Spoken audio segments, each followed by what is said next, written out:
Hello everyone, this is Alaya and Diandra from HS12A of Binus School Bekasi, and we will be teaching you about binomial and geometric distribution, plus several problems to help you learn these two topics. Without further ado, let's get started. What is binomial distribution? So basically, binomial distribution is the probability of success, which is denoted by letter P, or failure, which is denoted by Q, where both P and Q are positive integers and it cannot be negative. And also, the sum of P and Q will always result as 1. And this is the notation for binomial distribution. It can be written as x, b, bracket, and p. This is the formula. Px r equals to n combination r times p to the power of r times q to the power of n minus r. So what is the difference between p and q? P is like the one you're going to focus on, and the q is like the other one. The formula for mean or expectation, it is denoted by the symbol mu equals to n times p. And the variance is npq, and also the standard deviation is basically the root of variance, or it can be written as root of npq. Okay, so there are 5 properties of binomial distribution that we know, and basically the number of observation of n must be fixed, and also the p and q, and also each of the observation must be dependent from each other. And then you need to remember that p plus q will always equals to 1. So next up, I made some problems by myself inspired by my class from 12A. During chemistry practical exam, 22 grade 8 students were doing titration in the science lab. Each of the students' test result will be compared with Ms. Offin's result. If the student's answer matches, it means that he or she has passed the exam. And based on the previous practical exam, the accuracy of the whole class test result to match with Ms. Offin's is expected to be 85%. So for this experiment, find number 1, the probability that there are 5 people who failed the test. So let me just outline something for you. There are 22 grade 12A students, just like written here, and also this 85%, this is the probability. Okay, let's just do number 1 first. Okay, so it was written in the question that the probability of success is 85%, and therefore what's being asked is that the probability of failure. We just need to remember one of the property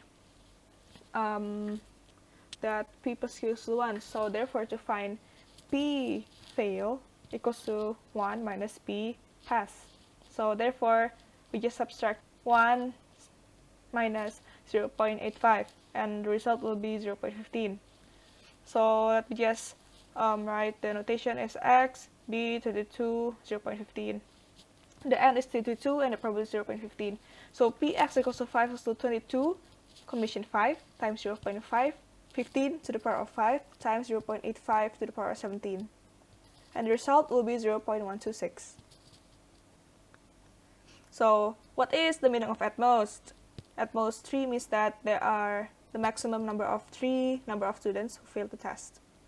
So therefore, we just need to write it as px is smaller than or equal to 3. To find that, we just need to sum up px equals to 0 plus px equals to 1 up to px equals to 3. And then we just need to input all of the numbers into the formula, and we got the result. It is 0.575. The probability is no longer 0.15 but 0.85, because what's being asked is the number of students who pass, not fail. Okay, therefore we write as px smaller than 20, which is 1 minus px equals to 22 plus px equals to 21 plus px equals to 20. Because the result will always be the same, since if all of the probabilities are being summed up, the result will always be 1. And therefore, we just need to input in the formula, the numbers into the formula, and we get the result. It is 0.662. Okay, next up is number 4. We need to find the smallest value of n where the probability that at least one person who failed the exam is greater than 95%.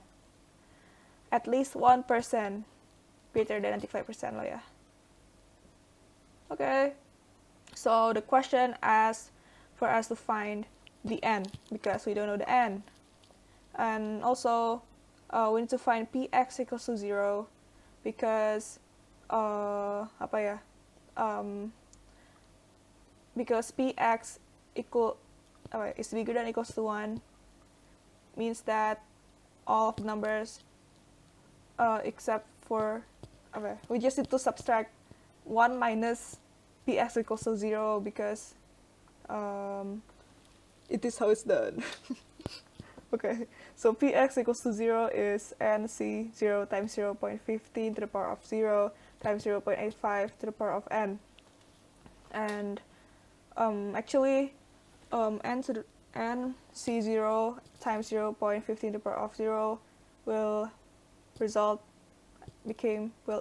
will be 1. So therefore, px equals to 0 is 0.85 to the power of n.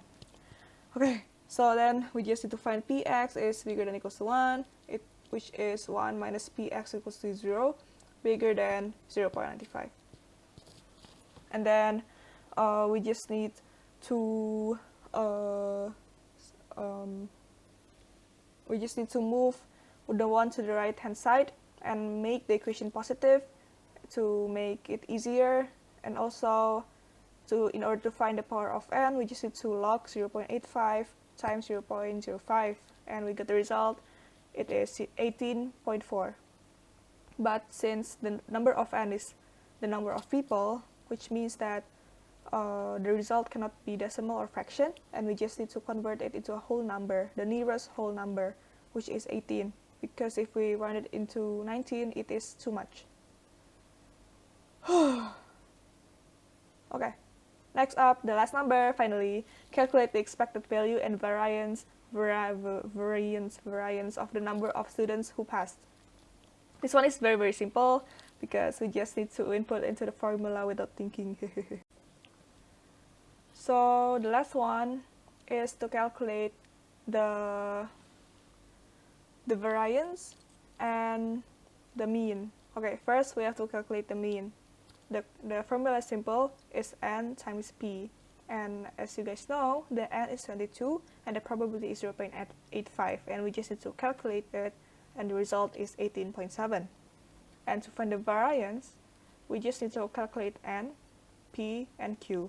And you guys have solved the n times p, which is the same as the mean, so we just need to calculate the mean times q. Therefore, it is 18.7 times 0.15. And the result is 2.81. So what is geometric distribution? Geometric distribution is a special case of the negative binomial distribution. It deals with the number of trials required for a single success. Thus, the geometric distribution is a negative binomial distribution where the number of successes, or R, is equals to 1. And the formula is Px equals to R equals to Q to the power of R minus 1 times P. So P is probability of success for single trial, and Q is probability of failure for a single trial, or we can calculate it by 1 minus P. And R is the number of attempts. And here you can see the notation for geometric distribution. Next slide. So geometric distribution satisfies the important property of being memoryless, meaning that if a success has not yet occurred at some given point, the probable distribution of the number additional failures does not depend on the number of failures already observed. And the properties of geometric distribution are mean or expected value of a distribution. It gives useful information about what average one would expect from a large number of repeated trials. And next is the median of a distribution is another measure of central tendency. It is useful when the distribution contains outliers that make the mean misleading. Next slide.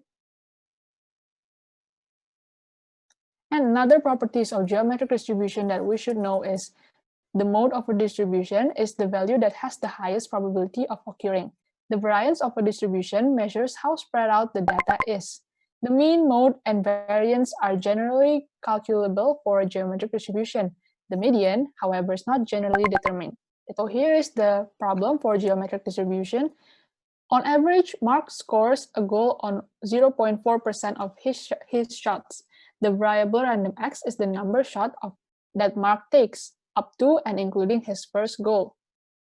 First, state two conditions needed for x to have a geometric distribution. Second, assuming these conditions are satisfied, find the probability that x is larger than 4, x is less than 9, x is more than 10 and less than 25, and the probability that James scores a goal on any shot is 0.2. Mark and James independently take shots in turn, with Mark shooting first. The winner is the first one to score 2 goals. Find the probability that Mark win on his second shot, James win on his second shot. So first, so there are 3 assumptions for geometric distribution. One of them is the probability of success is the same for each trial.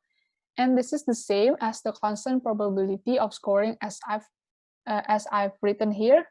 For x to have a geometric distribution, 2 conditions are needed. The first one is constant probability of scoring. The second is each shot is independent of one another. So px larger than r equals to q to the power of r. The problem is x larger than 4 is equals to 0.6 to the power of 4. So as we know before, the p is 0.4, so we can subtract 1 minus 0.4 equals to 0.6 and power it to 4. We get 0.1296. And for the px less than 9, we can subtract it 1 minus px larger than 8. So according to the formula, so there are 2 formula. The first one is the px larger than r equals to q to the power of r, and then the second one is px less than equals to r equals to 1 minus q to the power of r. So we are basically using the second formula here, and then we can get the answer to 0.983. Probability of x more than 10 and x is less than 25. So we can break down it into 2 parts, px less than 25 minus px less than 10. So we calculate it one by one.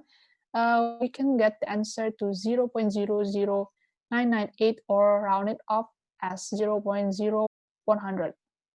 Okay, so now we are finding the probability if Mark wins on his second shot, with Mark shooting first.